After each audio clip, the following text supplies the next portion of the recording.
You know something that's impossible to do? Set up baby gates. I don't know why, but they made baby gates the most difficult thing to set up in the entire world. It's like impossible. It's absolutely impossible. And I've had to set up 2 baby gates. Well, I have to set up a 3rd one today because we get the dogs in 2 weeks, so I have to keep the dogs out of certain rooms so the cats have like their own space, you know? And it's so hard. It's so hard. And I'm so frustrated. I just got the 3rd one and I don't want to set it up. I don't want to do it, but I have to. I have to set up the baby gate. And it's so hard. It's just so hard for no reason. But hey y'all, I am back and I have more of your paranormal stories that I'm very scared to read today. This is not a video all about baby gates. Although I could record me setting it up, but I'm not going to do that because it really is frustrating as all hell. But no, I am back with paranormal stories that I'm very nervous to read. I have 3 stories that are pretty long and we're just gonna hop right into it. This first story says, was my grandmother possessed? The story is a long one, as there are many different experiences over a span of around 15 years that leave me absolutely terrified of my grandparents' house and what might be residing there. So, when I was in elementary school, my grandmother and grandfather moved into a house that my grandfather grew up in. A very old farmhouse with lots of history. My brother and cousin would always have experiences while staying with my grandparents. My sister and I would always chalk it up to the guys trying to scare us, but with the more recent events, I believe their stories were actually truth and not fiction. The house has a long dark hallway with a mirror at the end that always made me feel quite uneasy. The first ghost my brother saw was in the mirror. He saw a young girl with pigtails in a dress from an earlier time period. She smiled at him and then vanished.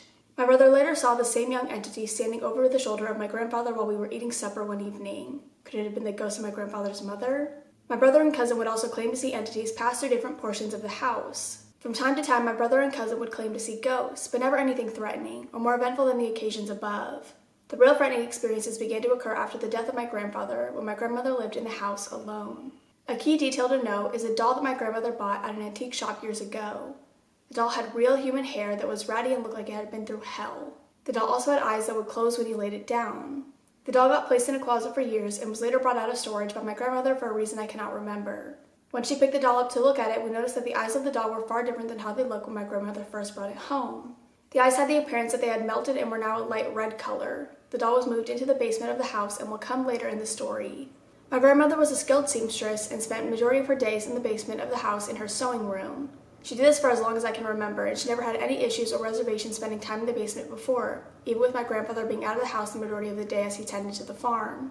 The basement is the creepiest part of the house. It's a vast space filled with hundreds of antiques and yard sale finds. My grandparents were quite the hoarders. The basement was multiple rooms that are very dark, dank, and unwelcoming. My grandmother's sewing room was the only room in the basement that was decorated and bright and somewhat welcoming. After the death of my grandmother began to sew less and less and claimed that she was afraid to go into the basement. We thought that was odd.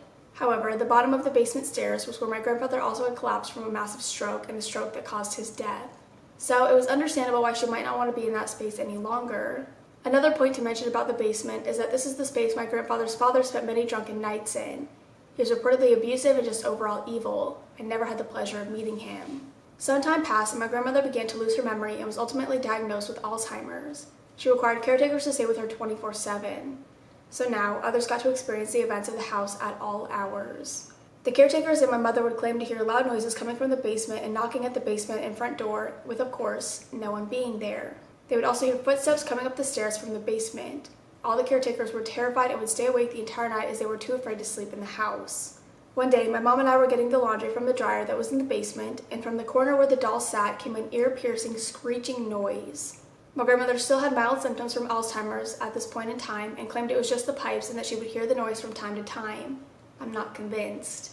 One summer when I was home from college, I began to stay with my grandmother from 6 a.m. to 6 p.m. once a week. I would hear these noises that everyone else claimed to hear. It terrified me, so I always left the TV on to drown it out so I could ignore them. The TV had issues of its own, however, and it would turn to specific channels that played old westerns throughout the day by itself. Arriving at my grandmother's house at 6 a.m., I would always try to get some more sleep and let her sleep in until around 9. My personal experience occurred early one morning. It was either a very vivid nightmare or sleep paralysis. My grandmother appeared in the long hallway and walked towards me into the living room and sat beside the recliner that I was sitting in. However, it was not my grandmother, but more so a demon version of herself with a contorted face, sharp teeth, and glowing eyes. She had talons on her hands, with which she reached out to me and pierced my side underneath my rib cage. I couldn't move, and I was screaming in pain and horror, but no sound would come out. It then vanished, and I woke up. I vowed to never fall asleep in her house after that morning. An odd experience my mother had was when she was feeding my grandmother lunch one day. By this point, my grandmother was in the late stages of Alzheimer's and mostly nonverbal. She kept repeating 666 and evil over and over again. This is something she would do quite often and would make my mother very uneasy. That day, my mom had had enough and felt a heavy weight in the room. She asked if the devil was in her. My grandmother replied with yes and began to cry. My mother then told her she needed to pray and tell the devil to get out of her right now and trace a cross on her forehead. The uneasy feeling that my mother was experiencing vanished, at least on that day. Now for the experience that we all agree is the most terrifying of everything that has happened. It involves one of the caretakers and the doll. So this caretaker needed some cloth for a project she was working on and had gotten permission from my mom to look in the basement and take whatever fabric she wanted. The caretaker noticed the doll in the corner of the basement as she walked down the stairs and claims to have seen the doll shift as if it was watching her. Later that night, as she was helping my grandmother get ready for bed, the caretaker was washing her hands and looked up in the mirror to see my grandmother glaring at her. Once eye contact was made, my grandmother said, "Why did you go down there?" in a voice that did not sound like my grandmother's. Keep in mind that my grandmother was in the advanced stages of Alzheimer's and never spoke in full sentences any longer, only single words or strings of words that made no sense. My grandmother was also in the living room at the time the caretaker went into the basement and would have had no way of knowing that she went downstairs. Present day, my grandmother is now in a nursing home and it's become very difficult to provide the best care for her at home. She no longer repeats 666 or evil. She has now had Alzheimer's for around 10 years, which is not very common. It is also noteworthy to mention that my grandfather's mother died from Alzheimer's in the same house. So is this truly Alzheimer's, mental illness from trauma of what she experienced in that house, or possession? Honestly, I don't know, and I don't want to find out. That is absolutely terrifying. I don't want to know. I don't want to know. I just don't want to know. And the fact that she's still alive. That's crazy. Can she speak more fluently now, or does she still have trouble speaking? Because something tells me she does have Alzheimer's, but I feel like being in that house was making it 10 times worse. I don't know, but I don't want to know anything else. I'm just done. I'm just done with that story. I just don't want to read it anymore. I'm just scared, okay? But this next story says, he watches you while you sleep.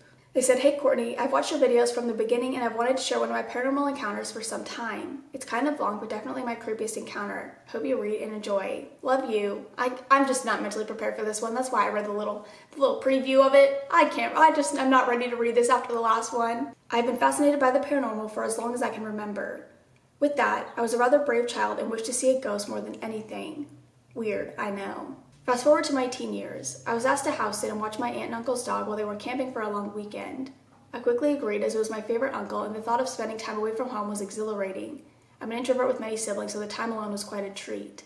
Before they departed, they left me an extensive note detailing how to care for the dogs, where everything was, and to have free reign over any food I could find, including the chest freezer in the basement. Being alone with a house full of food, I immediately decided to explore and see what my options were.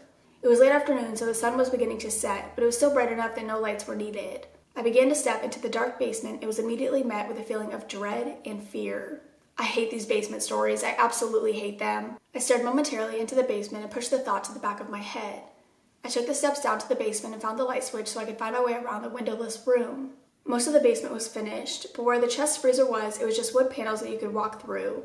I made a circle around to the laundry room and then back to the main living area. I couldn't help but feel like I was being watched, even though I was all alone, and the dogs lazily lounged upstairs. I quickly checked the freezer, grabbed a few items, and bolted upstairs. I did not want to go back down there. That night, I made dinner and settled onto the couch in the living room to watch TV. The dogs were relatively calm, though they sat eagerly at my feet waiting for scraps of food to fall onto the floor. We sat there peacefully for some time. When the sun set, everything began to change. The feeling of dread and fear I felt in the basement slowly began creeping upstairs. The house was a rambler style, with the kitchen on one side, the living area on the other, and a wall dividing the two sides. The dogs began to pace in circles around the dividing wall. At times, they would stop in the living room while staring into the kitchen. The stare was intense and prolonged. Eventually, the dogs began to let out a low, intense growl. I looked all around but saw nothing. I chalked it up to them missing their owners and continued to watch the TV until bedtime. I crawled into bed and left the bedroom door open so the dogs could come and go as they please. The bed was against the wall so you could see out the door into the hallway. The house was noisy at night. Lots of creaking on the floors as if somebody was walking slowly up and down the hallway. I was scared but told myself it's just an old house and the wood floors were settling. I finally managed to fall asleep. After some time, I was startled awake and shot up straight in bed. Suddenly, large beetles were crawling sideways across the wall, entering from the open door. If you've seen the movie Mummy with Brendan Fraser, you will know what I'm talking about. The scarabs that eat human flesh. They were quick yet silent as they made their way through the room. With my heart racing, I reached to turn the lamp on next to the bed. As soon as I turned back, they're gone. It was not uncommon for me to lucid dream. The ones that feel so real you have a difficult time determining if it was actually a dream. However, this was the first time it had happened away from my own home. I chalked it up to a bad dream and went back to sleep. I don't know how you went back to sleep after that. After an unknown amount of time later, I was awoken again, this time more slowly, as if I was willing myself to drift back into my peaceful slumber. My eyes slowly peered open, adjusting to my surroundings. My eyes were suddenly focused on the doorway. Standing there was the shadow of a man, just standing there, staring directly at me. It was dark, so I could not see any of his features, but it was plain to me that he was staring at me. As if to say, "Who are you, and what are you doing in my room?" I once again sat up to turn the lamp on next to my bed. As soon as I turned back, he was gone. I chalked it up again to it being a bad dream, or maybe I just told myself that so I could sleep. When morning came and the sun began creeping in through the windows, the home felt normal once more. I got up, made myself breakfast, and went to work. I thought off and on about the previous night's experiences. I didn't let myself get too worked up about it since I still had several days to stay at the house. I decided it was best to not tell anyone because I figured they would think I was crazy. The remaining nights, the dogs would follow the same ritual as soon as the sun would go down, pacing around the living room and kitchen, occasionally letting out a growl. I did my best to ignore it. At night, I often heard the creaking floorboards, but was never greeted again by the man or the beetles. I therefore chalked it up to being a weird dream. At the end of the week, my aunt and uncle returned from their trip. We talked briefly, but I was eager to get home and sleep in my own bed. Several days had passed, and I had pushed the dream out of my head. I received a text from my aunt inquiring more as to how my time was at their house. I said it was fine, the dogs were good, and I took advantage of the free food and Netflix. Her next text sent a chill down my spine. "Did anything weird happen to you while you were here?" I texted back quickly, "What do you mean?" My family did not share the same beliefs in the paranormal, so I often kept my thoughts to myself. She wrote back again, "Did you see anything weird?"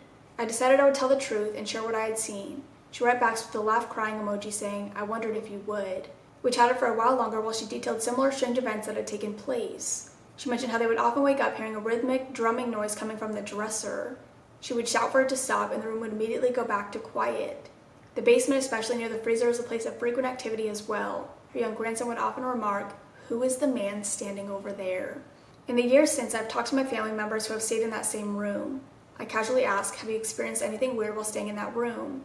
I'm still hesitant to ask, since this question is met with criticism. However, in this instance, I'm always met with the same response.